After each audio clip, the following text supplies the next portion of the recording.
Hi, welcome to Baking with Wild Rose Mom. Today we're going to be feeding a really hungry sourdough start. I was gone for like a month and my sourdough start has been sitting in my fridge.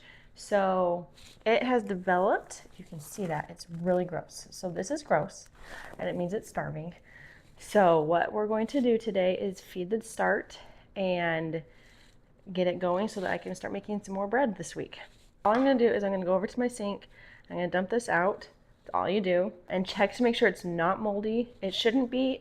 I've actually done this for a longer period of time before.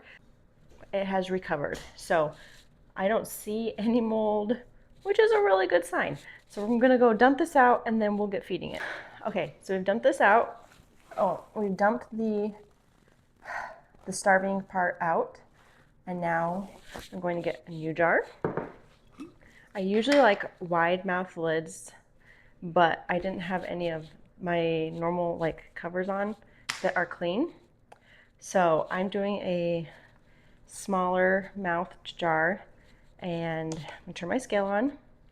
And I usually do in ounces for this. I do a 1-1-1 ratio.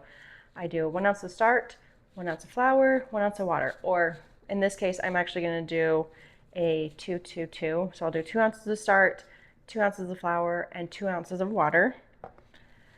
And when I'm trying to essentially wake up my start after it's been starving, I don't always do a ton. Because usually when I'm making bread, I'll at least make sure I have fed 4 ounces of start, 4 ounces of water, 4 ounces of flour. But it's when it's like this, it takes a few feedings to get it ramped up again. So for this first feeding, I'm just going to do a 2-2-2.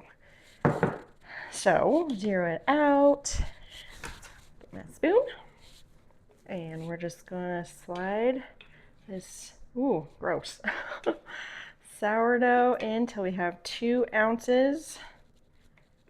And then we will go to the flour. Doesn't really matter what order you go in. It does matter though that you get it in. This is not my favorite flour to use, but it's what I have left. I'm really excited to start grinding my own wheat. I have a wheat grinder, and that will be coming up in later videos. But for today, I'm just using the remains of this white flour. And you can use really whatever flour you want to feed your start. It will change what it tastes like, actually. I have a friend who fed rice flour or just more breaded flour, and it changed how her sourdough tasted. So depending on what kind of flour you use, it does change how your sourdough tastes.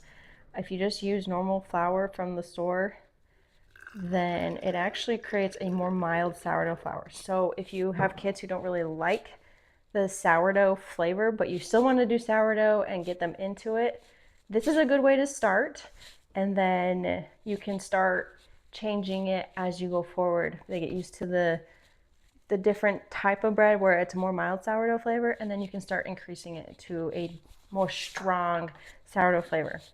So I have my flour, I have my start, and I have water.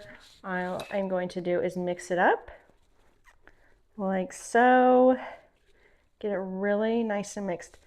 Some people like a more pancake batter type consistency. I go for a little bit thicker than that. That's kind of what the 1-1-1 ratio does.